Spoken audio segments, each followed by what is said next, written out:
My name is Bella, just your average housewife. Married for 2 years until I turned 27. Luck in the love department seemed to elude me entirely. I attended an all-girls private middle and high school, followed by an all-women's university. After graduating, I landed a job as a receptionist at a large corporation, where, unsurprisingly, all my colleagues were women. In my social circle, it was typical for people to be invited to parties by business executives. But I never received such invitations. The reason was simple. Whenever I conversed with men, nerves rendered me speechless. While I often received compliments on my appearance and was asked out a few times, dinner conversations with kind-hearted gentlemen would invariably end with remarks like, "You're pretty, but there's not much else to you." Then destiny knocked on my door. "Bella, will you go out with me?" That's what Lex, an employee from one of our client companies, said to me. Speculations arose among those around us, assuming we were dating since he would only give his contact information to me. However, that wasn't the case. Despite Lex's attempts to engage me in conversation, I merely responded with polite smiles, as I did with everyone else. I believed I was destined to remain single forever. But then his confession changed everything. Can we maybe just start off as friends?" Caught off guard, that was my reply. Yet he nodded eagerly, his enthusiasm apparent as if his head might fall off. As he entered the office, still smiling, I realized this was a first for me. Until now, encounters with men had always been tainted by ulterior motives. But with Lex, I sensed no such intentions, only pure affection.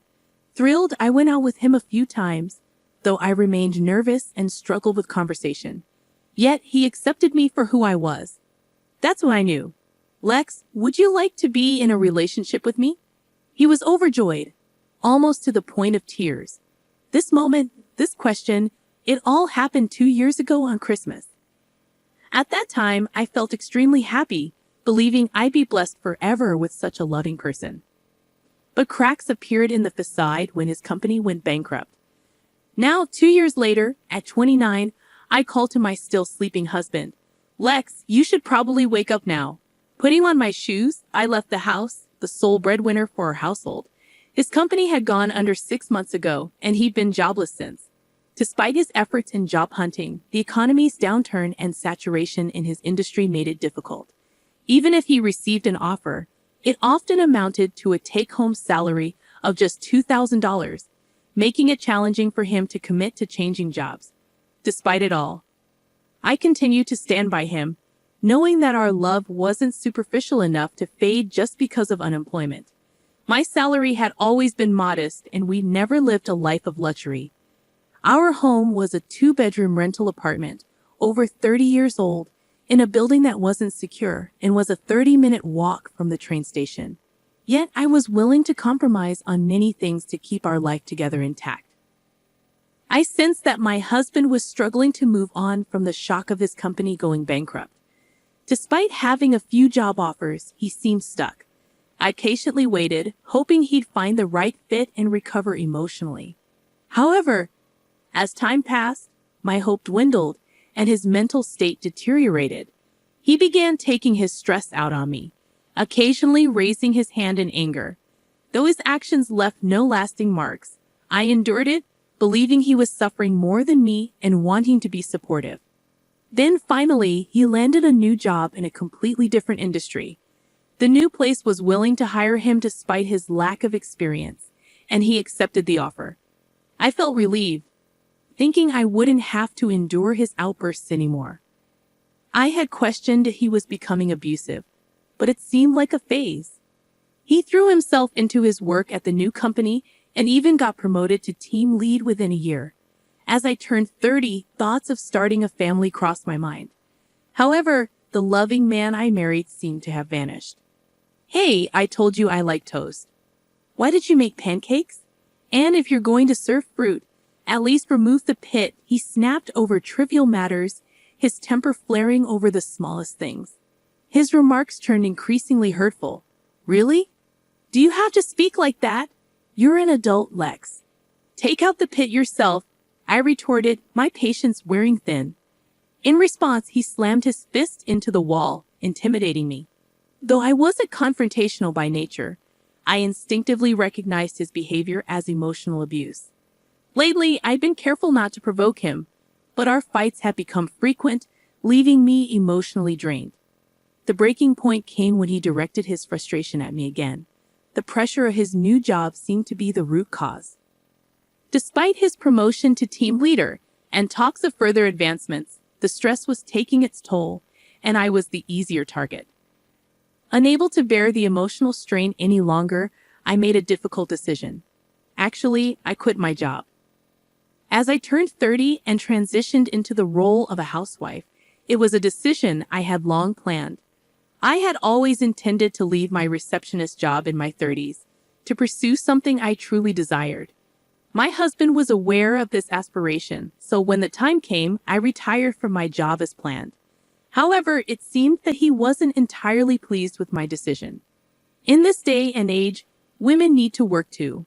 I can support both of us on my salary alone, you know. Do you even appreciate who's provided for you? He complained one evening over dinner, then swiftly grabbed his bag and left for work. It struck me deeply. When he was jobless, I had been the one supporting him. So why was I now being blamed? His attitude began to create an emotional distance between us. Then one day, I returned home to find unfamiliar shoes at the door. To my surprise, my mother-in-law was lounging in the living room. "Oh, Mom, what are you doing here?" I asked, puzzled by her presence. My mom flatly stated, "Didn't Lex tell you? I'm moving in here from today." It was news to me. Later, I learned that my father-in-law had passed away and my mother-in-law was feeling lonely. My husband had suggested she move in, but no one had consulted me. Stunned, I stood there as my mother-in-law ordered me to start making dinner, emphasizing that a homemaker's worth is proven by serving her family. Confused and frustrated, I went to the kitchen to prepare dinner anyway. However, as the food was nearly ready, my mother-in-law intervened. "Lex hates burgers. This is garbage," she declared, dumping the nearly finished dish into the trash. Stunned into silence, I watched as she rummaged through the fridge and began cooking without asking. Finally regaining my composure, I paused, holding my hand up to my mother, trying to explain that I had planned meals for the week and bought groceries accordingly. But before I could finish, my husband dumped flour on my head.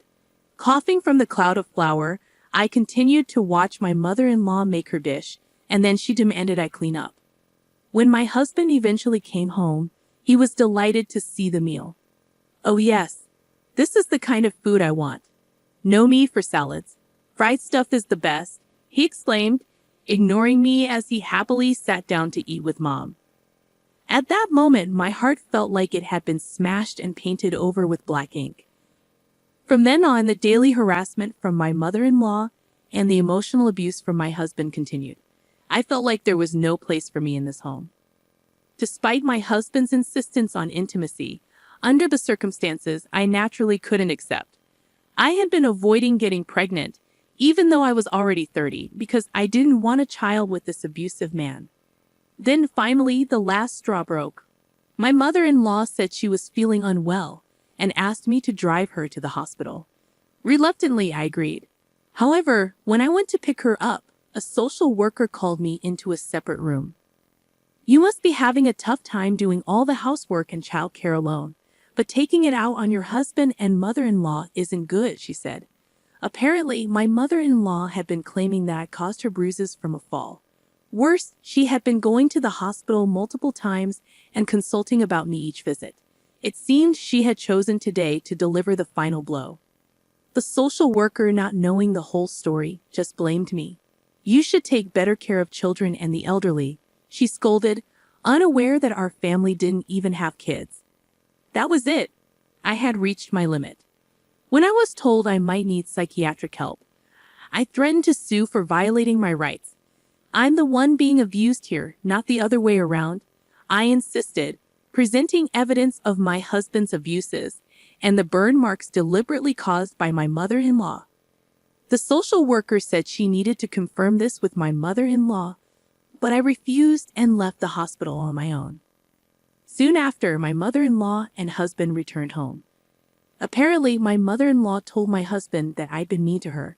Shaking with anger, my husband accused me of being a parasite, leaving him alone to care for his mother. "How dare you abandon my mother?" he shouted. I didn't bother to correct him. Tired of the constant lies, I walked out of the house, ignoring them both. That day, I didn't return home. Instead, I spent the night in a business hotel. Thankfully, I had my wallet and cell phone, so I could easily buy a charger.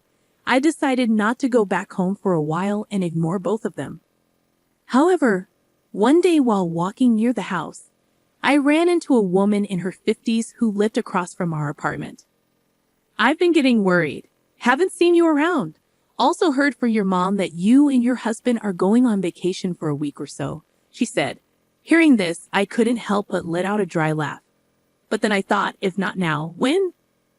I immediately contacted a moving company and asked them to help me move out as soon as possible, even if it was a bit more expensive.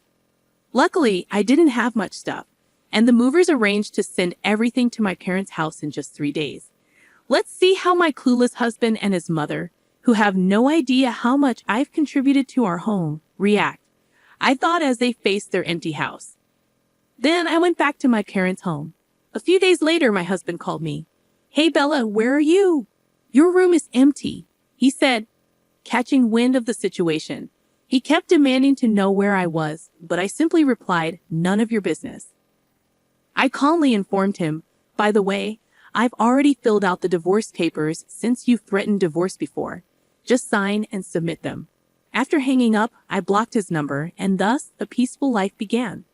I woke up, did yoga, prepared breakfast, and sat down at the table with my parents. Lunch with mom and dinner as a family again. It felt so normal yet comforting, a happiness I hadn't felt in a long time. My parents were surprised when they received my thanks but welcomed me warmly. However, things took a turn when my husband found out I was at my parents' and waited for me nearby. I tried to run when I saw him, but he caught up and grabbed my arm, insisting, "Bella, let's go home. The house is a mess without you." His grip tightened, and I yelled for help. A high school boy in his sports uniform happened to be passing by and came to my aid, while a nearby businessman called the police. With the police present, my husband retreated quietly. But as expected, my raging mother-in-law stormed into my parents' house, hurling insults and threats. Meanwhile, my mother-in-law was outside our place, screaming threats and even mentioning defamation lawsuits. My dad was about to confront her, but I held him back, saying, "It's okay, I'm ready to settle this."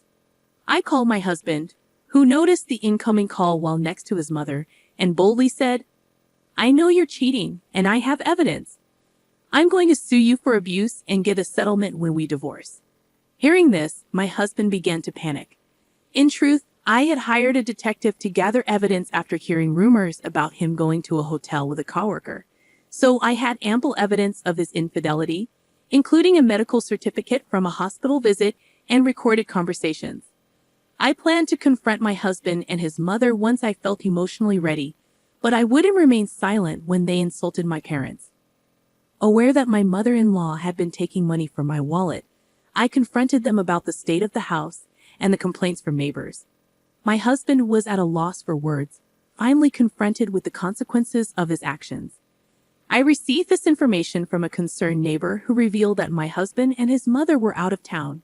Apparently, they were struggling with basic household chores, resulting in the house turning into a mess. There were even complaints to the property management about their daily loud arguments. Perhaps now my husband realizes the extent of my contributions to our household and wants me to return. But it's too late for that.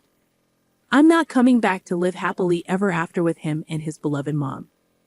After conveying this, I hung up the phone. Shortly after, my mother-in-law attempted to forcefully enter my home, prompting me to call the police. They intervened, and both she and my husband were arrested. Later, I discovered from my neighbor that they had disregarded all the complaints reported to the management company. The situation escalated to the point where it caused a mass exodus from the entire apartment complex. The management took legal action against them for their disruptive behavior, seeking damages. Ultimately, they were ordered by the court to vacate and pay damages. Now they're blacklisted in the real estate market, unable to find another place to rent. As it turned out, the reason for the unpaid rent was my husband's costly mistake at work, resulting in a pay cut. Unable to secure housing in the area, he resigned from his job and moved far away, only to encounter further obstacles in finding employment. Eventually, he found himself homeless, and his mother resorted to shoplifting, leading to her arrest for injuring a store clerk during the confrontation. I learned about their downward spiral through online news, but beyond that, I didn't delve further. After the divorce, I pursued my dream of working in a cafe. There, I met and befriended a colleague who was 5 years younger than me. By the age of 34, I remarried. By 40, we opened our own dream cafe together. And now I'm pregnant. It may be a late life pregnancy, but I've never been happier.